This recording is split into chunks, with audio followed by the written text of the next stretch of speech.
Vem comigo porque nós estamos chegando para mais uma lição da Escola Bíblica Dominical. É Escola Bíblica Dominical Betel, é ensino da palavra de Deus. Estamos chegando na lição 4. O verdadeiro discípulo é submisso à sua liderança. É muito bom ter você por aqui. Fica com a gente até o final. Caso não seja inscrito, não deixe de se inscrever, acione o sininho, dá o seu joinha, o seu like, o seu dislike, comenta, compartilha, concorda, discorda, acrescente, fica à vontade para deixar o seu comentário aí. Eu espero que esteja tudo bem com você e a minha oração é que o Espírito Santo abra a minha e a sua mente, o nosso entendimento, para que possamos compreender a palavra de Deus, para que possamos pôr em prática, vivê-la e ensiná-la com propriedade. Bom, o nosso texto áureo,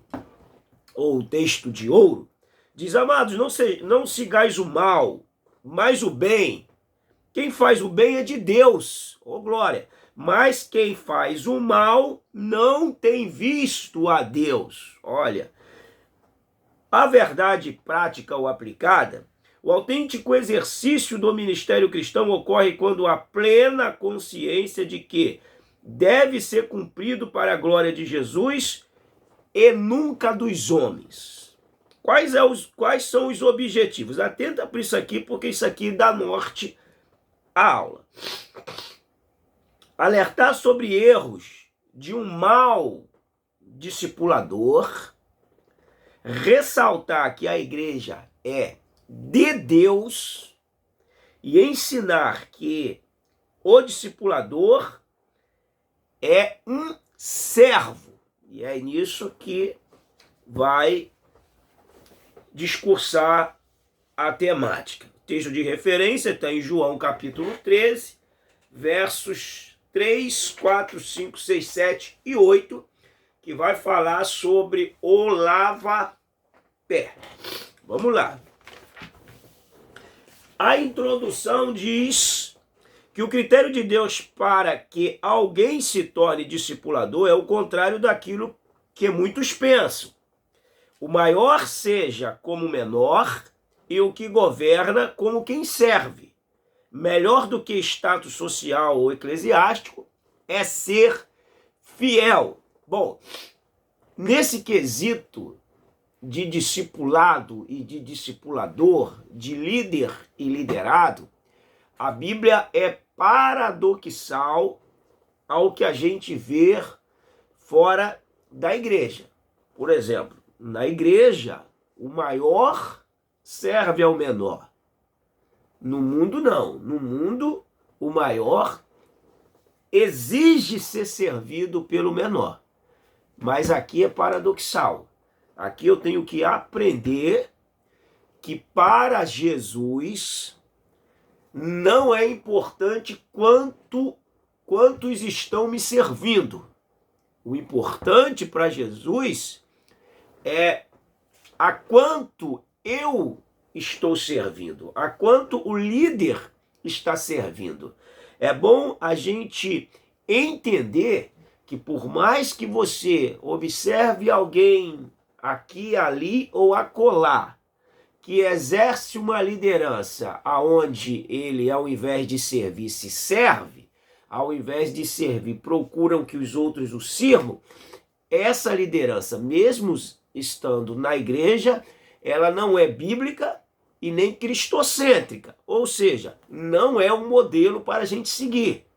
Então a gente olha, mas não tomamos como exemplo, como modelo para as nossas vidas como discipulador e como líder, tá bom? A nossa regra está aqui, na Bíblia Sagrada. Então sempre nós iremos optarmos para o que está na Santa Escritura, tá? Sempre prima pelo que a Bíblia diz.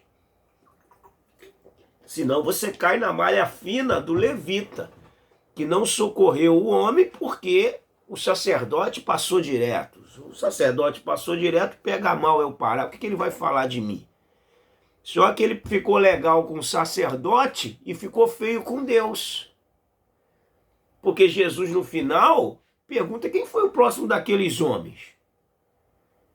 E aí ele fala assim, quem usou de misericórdia. Mas se Jesus mudasse a pergunta, ele perguntou quem foi o próximo dele? Aí aquele a quem ele usou de misericórdia. Se Jesus mudasse, de quem aquele homem foi próximo? Aquele homem foi próximo dos 3. Então, para a gente compreender que o levita ficou feio com Deus para ficar bonito com o sacerdote. E aí, no reino de Deus, isso é uma desvantagem, porque o certo é sempre a gente agradar ao nosso Senhor. Vamos lá, discipulador. Erros de um discipulador. Quais são esses erros? O discipulador que deseja ser reconhecido por homens não conhece aquele para quem ele trabalha. Então, ser discipulador na igreja é diferente de ser um gestor em qualquer outra instituição. Deus não promove pessoas porque são mais habilidosas do que outras, mas para que possam cumprir propósitos de servir um ao outro.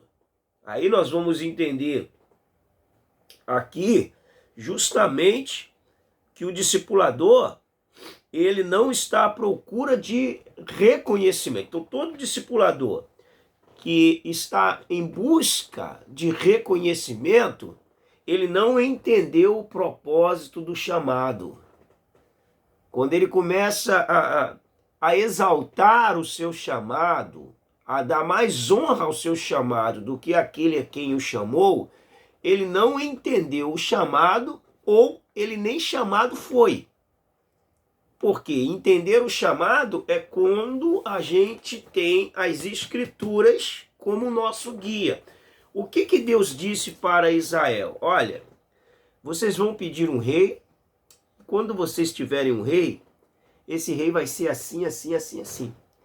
Ele vai ter a lei para que ele esteja meditando constantemente, para que ele não caia nesses erros. Está em Deuteronômio 17. Depois você pode ler, o nosso tempo aqui é bem sintético, lembrando que nós não somos uma aula, nós somos só um resumo, só para dar uma ideia, aquilo que você já tem aí estudado e o Espírito Santo te direcionado, mas Deuteronômio 17 vai falar a respeito do castigo, a respeito da idolatria. E justamente o verso 14, a eleição e os deveres de um rei. Quando entrares na terra que te der o Senhor teu Deus, e a possuíres e nela habitares, e disseres, estabelecerei sobre mim um rei, como todas as nações que se acham ao redor de mim, querem ser igual às nações. Estabelecerás com efeito sobre ti, como rei, aquele que o Senhor teu Deus escolher. Porém, não multiplicará para si cavalos, nem fará voltar o povo do Egito para se multiplicar cavalos, pois o Senhor vos disse, nunca mais voltarei a este caminho. Tampouco, e aí ele vai fechar no 20. E isto farás para que seu coração não se eleve sobre os seus irmãos, e não se aparte do mandamento, nem para a direita e nem para a esquerda, de sorte que prolongue os seus dias no seu reino, ele e seus filhos no meio deles. Ou seja, ele deveria ter consigo a lei do Senhor, e o terá consigo, e nelas lerá todos os dias da sua vida, para que aprenda a temer o Senhor, seu Deus, a fim de guardar todas as palavras desta lei e estes estatutos para os cumprir. Então você que é um discipulador, que é um líder, você pode ver qualquer modelo de líder, mas você sempre vai fazer com que o seu modelo de discipulador, com o seu modelo de liderança, esteja respaldado em Deuteronômio capítulo 17, do verso 14 ao 20, que ele vai falar, tu terás sempre o olhar para a lei do Senhor, porque é a lei do Senhor que vai te dar o norte. Se a gente, como cristão, sair e perder o foco da lei do Senhor, a gente incorpora o nosso egocentrismo e ao invés da gente discipular a pessoa para Deus, discipulamos a pessoa para nós mesmos. Ao invés de nós ensinarmos as pessoas a buscar a Deus, vamos querer que as pessoas ficam sempre dependendo de nós, da nossa oração, do nosso conselho. Vamos manter uma tutoria para aquela pessoa estar sempre comendo na nossa mão e nós não vamos estar ensinando aquela pessoa a voar, a alçar voo, a delegar a ela a autoridade que Jesus outorgou à luz da palavra, que ela pode orar, exercer a autoridade de Jesus, que ela pode curar, expulsar demônio, que ela pode exercer a sua vida cristã sem ficar mendigando o pão de A, de B ou de C. Isso é importante na hora de discipular, de fazer com que a pessoa acredite nela, para que ela possa fazer a obra de Deus também dentro daquilo que Deus a chamou. Mas tem pessoa que ele fica ali cercando, sempre para a pessoa ficar procurando ele ou ela para poder ficar se achando sempre dono da razão e dono daquele que ele discipulou e manteve numa gaiola comendo nas suas próprias mãos. Então ensine o discipulador, o discípulo, a ser amanhã um discipulador e um discipulador de verdade. Já falamos demais, vamos embora.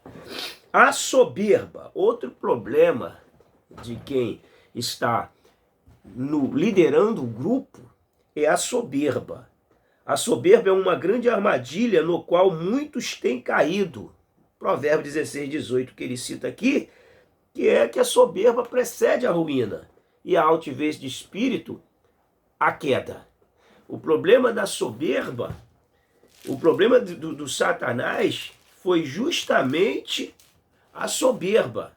Por quê? Ele se ensoberbeceu do seu ofício e ao ensoberbecer-se disso, ele começou a achar que ele poderia ser como Deus. E acreditando nesse ideal de ser como Deus, ele quis se elevar e se elevando, ele quebrou a cara. Porque a soberba precede a ruína e a altivez de espírito precede a queda. Então isso é muito danoso quando a gente não consegue compreender que o papel da humildade não pode nos faltar. A sandália da humildade, da simplicidade, deve estar sempre diante de nós. Nada é mais depreciável que o respeito baseado no medo. Essa é uma frase do autor da própria revista, do escritor da revista, o pastor Alex Cardoso. Nada é mais depreciável que o respeito baseado no medo. Para um líder que faz com que, ou um discipulador, que faz com que o seu discipulando, ele o respeite por medo, esse discipulador, ele é doentio e vai formar um discipulando também doente. Vamos lá, muito cuidado com a soberba, né? A soberba atrai os piores e corrompe os melhores. A soberba, ela é complicada. Vamos ao 2:1, que diz assim: abuso de poder. Só um mau discípulo orgulhoso e prepotente acredita que pode se apoderar da igreja de Cristo. Diótrefes tinha essa ilusão. A Bíblia diz que toda autoridade provém de Deus. Paulo usou o verbo exousia no grego, que é autoridade no sentido de ter licença, de ter permissão, autoridade de comando, autoridade de governo de Deus e ser dotado de habilidade ou força por Deus. Esse poder ou autoridade não é autônomo, ou seja, não existe de forma independente. Por ser dado por Deus, pertence a Ele. Abusar do poder dado por Deus é uma usurpação. Deus não divide a sua glória com ninguém. Então esse poder é uma capacitação para exercer o ministério confiado aos seus discípulos e não para dominar. Bom, vamos ler mais um texto para a gente entender bem o que a palavra diz, para nós não sermos pegos de surpresa no dia do Senhor e nos decepcionarmos com o exercício da nossa liderança. Por isso, ou do nosso discipulado. Por isso que a ordem foi para o líder não largar o livro da lei. Porque o livro da lei me faz olhar para você e perceber que o que você está fazendo não está no livro. Então o meu contato com o livro e com Deus do livro faz eu entender que o seu comportamento como discipulador não é um comportamento do discipulador dos discipuladores. Não foi o que ele ensinou. Então o meu contato com o livro vai fazer com que eu não queira ser um discipulador, como o que eu estou vendo. É a análise. É você fazer ali criteriosamente essa análise e não ficar se querendo tomar como exemplo aquele discipulador que está completamente fora do contexto bíblico. Olha o que Pedro disse no 5:2. Pastoreai o rebanho de Deus que há entre vós, o rebanho de Deus. Isso é uma tônica, tá? Pastoreai o rebanho de Deus que há entre vós, não por constrangimento, mas espontaneamente, como Deus quer, nem por sódio da ganância, mas de boa vontade. Então, pastoreai o rebanho de Deus, não oprimindo, não tendo ganância, mas de boa vontade, de livre vontade, com amor naquilo que está fazendo. Pedro, o apóstolo do Senhor, nos deixou esse ensinamento. Vamos ao desequilíbrio emocional. 1:3 diz desequilíbrio emocional. Pressões cotidianas decorrentes da vida não podem minar as nossas emoções. Pessoas adoecidas vão gerar pessoas doentes. Positivo. Pessoas doentes vão virar pessoas doentes. Alguém que discipula um doente vai virar um doente. Por isso que Charles Swindoll, ele diz que Deus colocou Davi ao lado de Saul para que Davi olhasse Saul, observasse Saul, o comportamento de Saul, mas não se tornasse um Saul. Para que Davi vivesse com o Saul, andasse com o Saul, mas aprendendo que ele jamais deveria ser um Saul. Ele jamais deveria agir como um Saul. Então eu vou te colocar com o Saul, Davi, mas você vai aprender a não ser um Saul. O problema todo é que às vezes quem anda com Saul se torna um Saul. Quem anda com Saul se transforma num Saul. Então, por isso que é bom a gente fazer muito bem a análise e sempre ponderando aqui para a gente não nos tornarmos um Saul amanhã andando com Saul. Olha que coisa perigosa. Isso é o desequilíbrio emocional.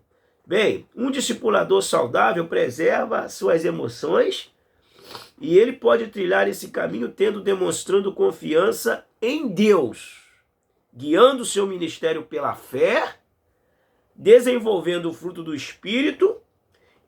O descontrole emocional leva às decisões erradas. Então, descontrole emocional vai te levar a uma decisão errada, a decisões drásticas, às vezes a atitudes que depois você vai ter que voltar para repará-las. Quando dá para repará-las, às vezes não dá. É uma marca, uma cicatriz que você vai carregar para o resto da sua vida. Então, o desequilíbrio emocional, você conhece uma pessoa desequilibrada emocional. Como que você conhece uma pessoa emocionalmente desequilibrada? Quando ela perde com muita facilidade a paciência. Quando ela perde com muita facilidade o seu controle emocional. Quando com muita facilidade ela perde o rumo das suas atitudes. Logo, uma pessoa que faz isso, ela está descontrolada emocionalmente, ela está com problemas emocionais que ao invés dela estar discipulando, ela deveria estar num local sendo discipulada. Ela deveria estar se tratando ao invés de estar tentando tratar as outras pessoas.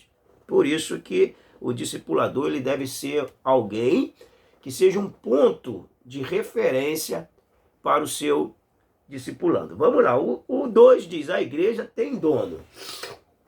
Quem é o dono da igreja? Bom, Diótrefes errou ao agir como se fosse o dono da igreja, quando na verdade ele deveria ser um despenseiro, que é o que Paulo fala em 1 Timóteo 4, 1 Coríntios 4, 2.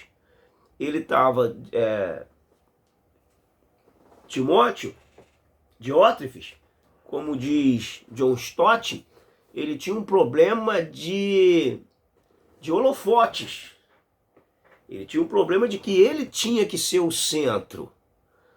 Então, e por isso ele sofria de possessividade. Possessividade, quem tem possessividade, ele jamais quer abrir um espaço para alguém fazer e de repente fazer bem feito e aparecer.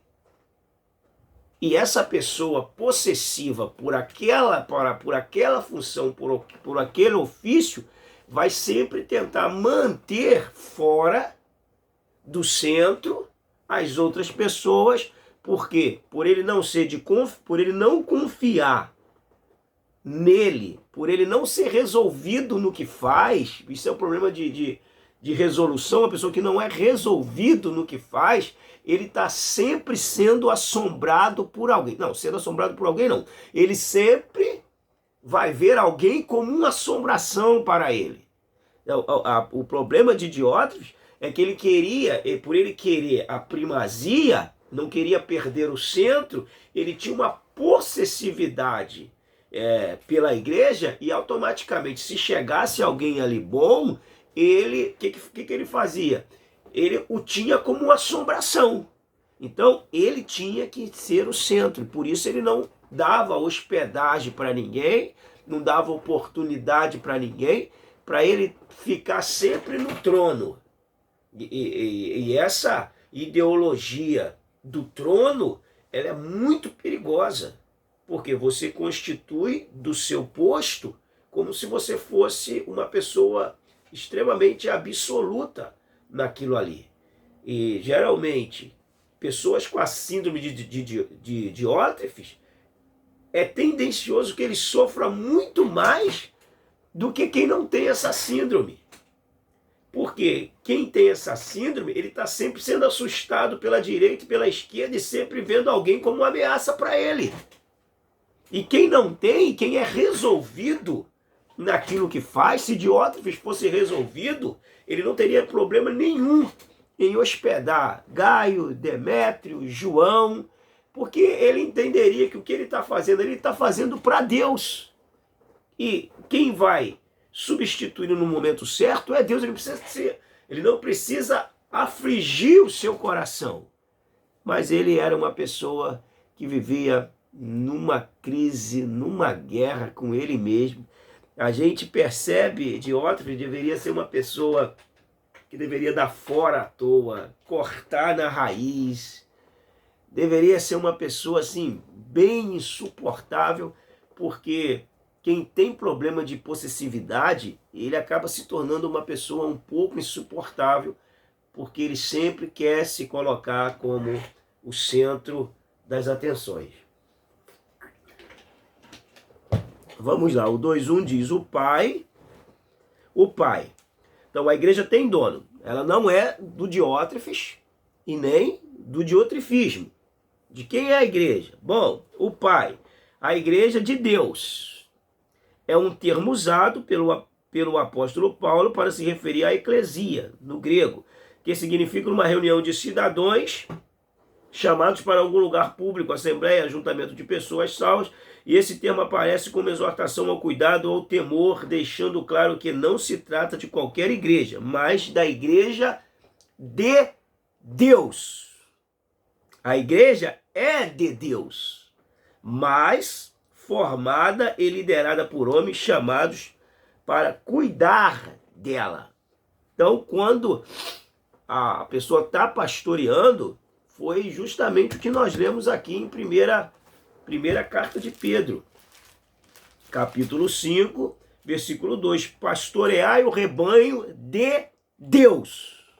Então, quem pastoreia o rebanho fazendo o discípulo para si, ensinando ele que ele tem que estar nos cultos, que ele não pode faltar o congresso, que ele não pode faltar o trabalho da igreja, que ele não pode faltar o ensaio, mas que não ensina que ele precisa orar, que ele precisa jejuar, que ele precisa ler a palavra, que ele precisa buscar a Deus, que ele precisa ter comunhão com Deus e que ele precisa ter mais pressa em estar com Deus do que estar no templo, o problema está justamente nisso aqui. Não está liderando o rebanho de Deus, está liderando o rebanho para si. Sob a tutela, sob o comando, sobre a opressão. Tudo isso é importante. Eu não estou falando que não é importante o compromisso com os eventos da igreja. Isso são fundamentais. Mas eu preciso ensinar que antes da obra de Deus ou da obra da igreja, para a gente diferenciar a obra da igreja e a obra de Deus, mas antes da obra de Deus e antes da obra da igreja, eu preciso me envolver com o Deus da obra. Então, se eu me envolvo com a obra de Deus, com a obra da igreja, e não me envolvo com o Deus da obra, aí é que a gente tem uma grande massa de pessoas doentes, que aprenderam a ter compromisso com a igreja, mas não tem compromisso com Deus. E as pessoas falam assim, meu negócio é com Deus. Mas como o seu negócio é com Deus e você não tem compromisso com os homens? Compromisso com Deus na vertical, ele vem também na horizontal. Então, se essa história de compromisso com Deus sem compromisso com os homens é um pouco banal. Agora, compromisso com os homens sem compromisso com Deus só vai gerar doenças, só vai gerar crentes problemáticos. Por isso que Paulo fala, zelo pelo que é honesto, diante de Deus e diante dos homens. Isso é a segunda carta de Paulo aos Coríntios, capítulo 8, vamos para a palavra de Deus. A palavra de Deus não nos deixa errar. Paulo disse, em Cristo fala a verdade, não minto. Cadê? Carta de Paulo aos Coríntios. Carta de Paulo aos Coríntios. Cadê o texto? Sumiu, gente. Carta de Paulo aos Coríntios. Pois o que nos preocupa, 8:21, pois, de 2 Coríntios, pois o que nos preocupa é procedermos honestamente, não só perante o Senhor, como também diante dos homens. Tem pessoas aí que dizem que tem compromisso com Deus, escandalizando o evangelho, mas tem compromisso com Deus. Mas não perde um evento da igreja. É envolvida com a igreja até aqui, mas vive longe de Deus, mas tem compromisso com Deus. O compromisso com Deus, ele é conotado quando a vida com os homens é limpa. Quando há sujeira com os homens, não há compromisso com Deus, porque quem vive em contato com Deus tem a sua vida transformada. E não tem como viver em contato com Deus se eu não consigo ouvir Deus aqui na palavra. Então o meu contato com Deus vai passar pelo meu contato com a palavra. É ela que me transforma. O Espírito Santo, ele regenera o meu homem interior. A palavra regenera a minha moral. Por isso que Paulo fala, santificado, pois, na palavra. Regenerado na palavra. Vamos lá que a hora já se foi. Meu Deus do céu. O filho, então o pai e o filho, quando Jesus lavou os pés dos discípulos, parecia que ele era um mestre fraco e submisso e serviçal. Poderia parecer, para a teologia de hoje, poderia. Eu ouvi um aluno falar no seminário que um pastor não pode pedir para ninguém orar por ele, porque isso demonstra fraqueza. Olha só, um evangelho totalmente fora do que a Bíblia diz. Ele falou, não, o pastor não pode pedir para ninguém orar por ele, porque isso traz uma conotação de fraqueza. Eu falei, mas como? Se Paulo pedia oração por ele, se Paulo pedia oração por ele, nós muito mais, pela vida que Paulo viveu com Deus. E aí eu vou falando mais uma vez de que se não tiver nas escrituras o nosso discipulador, nós vamos ficar com as escrituras. As escrituras é a nossa regra de fé e prática. Por isso você, discipulador, você que é professor de escola dominical, você é um discipulador. Você está ali sendo um braço do seu pastor, ensinando, instruindo, educando em justiça. Então a sua vida vai falar muito mais do que a sua palavra verbal ali na hora do ensino. Tá bom? Ó, aí Jesus pega os seus discípulos para lavar o pé. Para lavar o pé. E tem aquele problema que ele está lavando o pé deles e Pedro fala, não, o meu não. O meu não. O discipulador, quando ele gosta, quando ele tem o espírito do diotrefismo, e o discipulando fala para ele assim, não lava o meu não, de jeito nenhum, o meu não. O discipulador diotrefista, ele gosta, porque ele gosta de que o seu discipulando coloca ele lá em cima, ele não é resolvido. Agora, o discipulador resolvido, ele fala, não, se eu não te lavar, você não tem parte comigo. Aqui as regras aqui é minha. E as minhas regras é a regra da humildade e da simplicidade. Agora, se é outro discipulador, quando o discipulando fala assim, não, você não pode fazer isso não. Você é o mestre. Não, então pega aí no meu lugar, faz aí para mim. Agora, quando ele entende, não, eu posso fazer isso aqui e até mais do que isso aqui. A logística de Jesus do discipulador vai muito na contramão da nossa. Vamos tentar nos enquadrar nesse parâmetro divino aí do discipulador. E aí Jesus fala para eles assim, ó, depois, o verso 12 do 13. Depois de lhes ter lavado os pés, tomou as vestes e, voltando à mesa, perguntou-lhes, compreendeis o que eu fiz?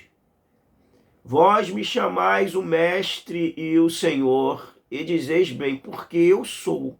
Ora, se eu, sendo o Senhor e mestre, vos lavei os pés, também vós deveis lavar os pés uns dos outros. Porque eu vos dei o exemplo, para que, como eu fiz, façais vós também. Em verdade vos digo que o servo não é maior do que o seu senhor, nem o enviado maior que aquele que o enviou.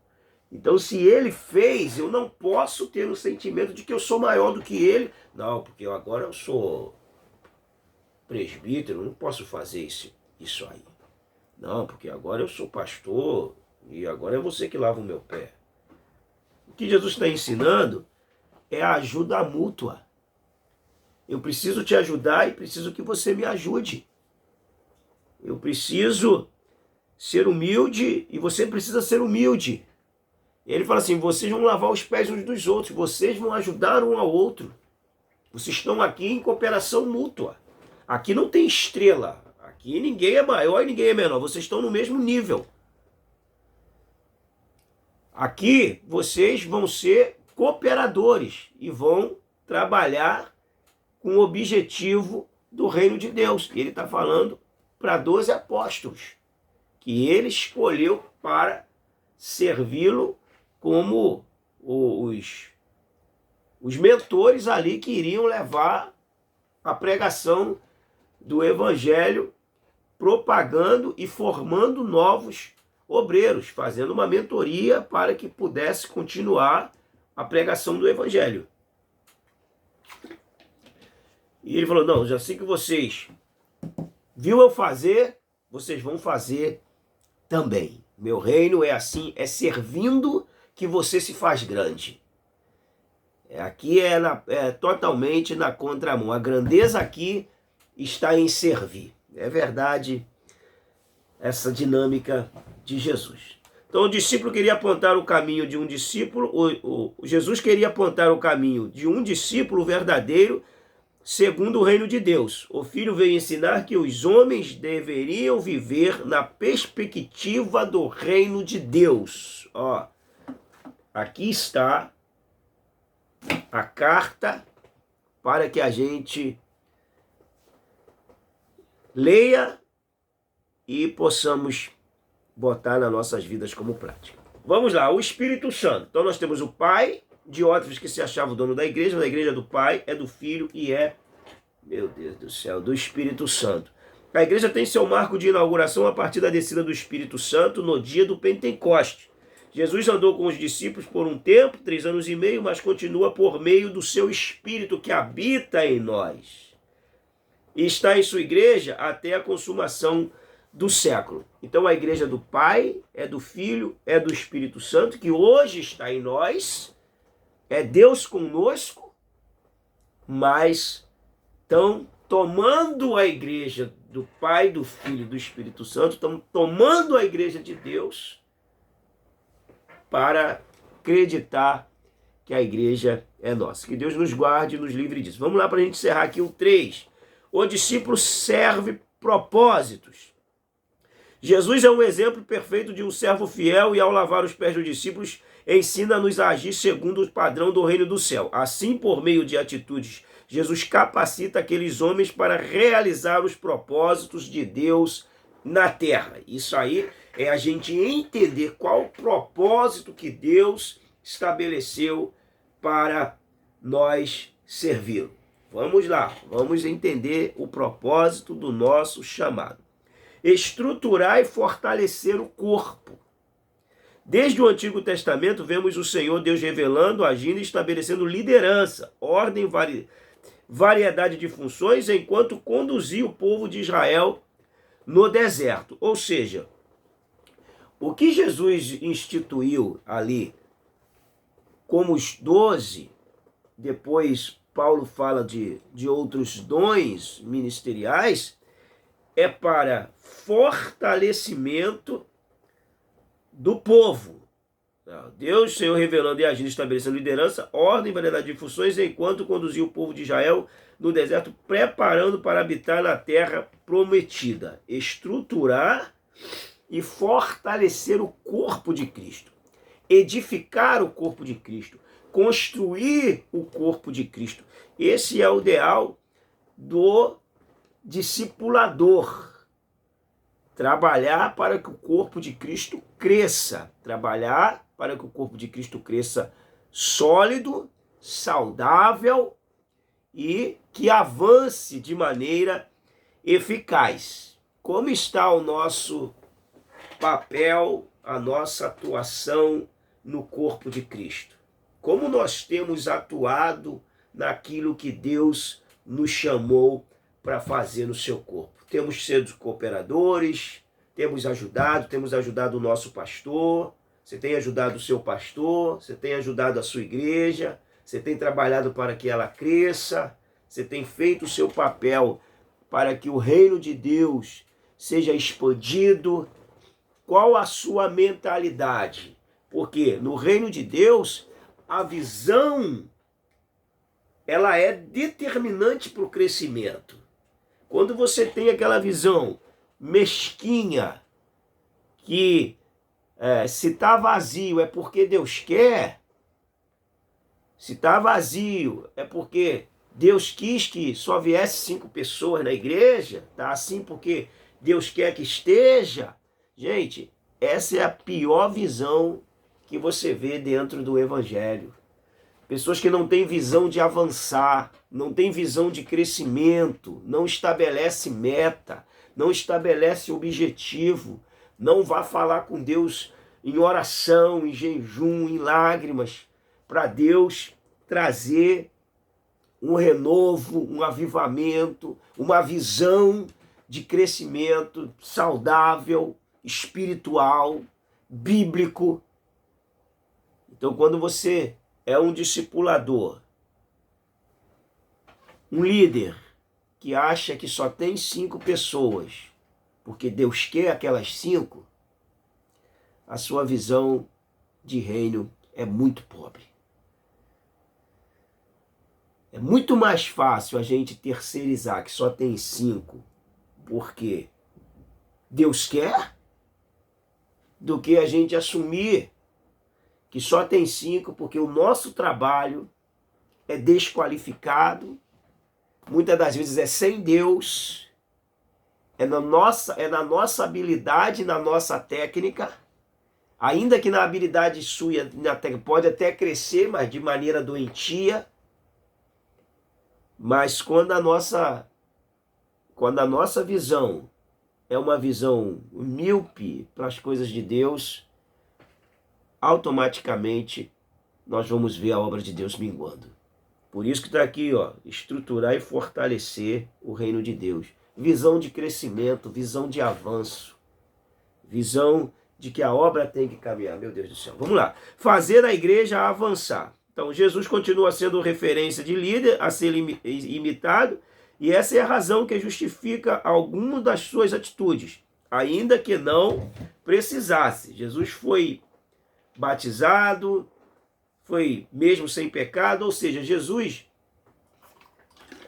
ele se sujeitou para nos dar exemplo. Ele se sujeitou para nos ensinar a simplicidade e a humildade. Então, o líder que trabalha na humildade, que eleva os seus liderados, o discipulador que eleva os seus liderados, e não faz isso aqui, faz com que eles obedeçam por medo, nada é mais depreciável que o respeito baseado no medo, mas que ele coloca os seus liderados para cima, ao invés de colocá-los para baixo, até porque para colocá-los para baixo, ele também vai precisar abaixar, mas o que coloca para cima, esse líder, esse discipulador, ele vai obter muito mais sucesso naquilo que faz do que aquele que é colocador de medo para que as pessoas o obedeçam. E até coloca o medo em nome de Deus, porque aí você espiritualiza o seu terror. Então, muito cuidado, porque Deus pode te pedir conta desse terrorismo espiritual na vida das pessoas, atrofiando, botando medo, pessoas doentes, justamente porque caiu nessa malha fina dessa liderança, desse discipulador. Nenhum discipulador pode agir fora desses padrões, como fez Diótrefes. Nenhum discipulador pode agir fora desses padrões, como fez Diótrefes. Ele fez para que a igreja avançasse e outros discípulos fossem formados. Só que Diótrefes não. Diótrefes ele fez totalmente diferente daquilo que Jesus estabeleceu. Vamos lá, o 3:3 para a gente fechar. Acolher o povo e demais líderes. Diótrefes estava sendo reprovado por João por conta do seu autoritarismo. A autoridade de Deus é uma coisa, autoritarismo é outra. Geralmente o autoritarismo é fruto de alguém sem Deus. Autoritarismo é fruto de alguém vazio. E aí, para ele demonstrar autoridade, ele se torna autoritário. Porque ele não consegue ter autoridade se não for autoritário. Porque nem o povo consegue ver Deus na vida dele. Se o povo vê Deus na sua vida, tu pode ter certeza que será muito mais fácil exercer a liderança. Sua má conduta como mau discipulador foi comparada ao bom exemplo de Gaio, que acolhia até aqueles que lhe eram estranhos. Jesus acolheu seus discípulos ao lhes dar lava-pés. A hospitalidade é uma das marcas do cristianismo. Oh, glória a Jesus. Então, lembra-se que as marcas do discipulador, ela é determinante para o sucesso no seu discipulado. Bom, que Deus abençoe a nossa vida. A conclusão diz que não há como ser um discipulador da Igreja de Deus sem ter a disposição de seguir a liderança exercida por Jesus. Então, que quem está liderando, lidere também nos padrões estabelecidos por Cristo. Deus abençoe a sua vida, que o Espírito te use poderosamente na hora que você estiver utilizando essa aula. Deus abençoe, um grande abraço, até a nossa próxima aula. Fica com Deus.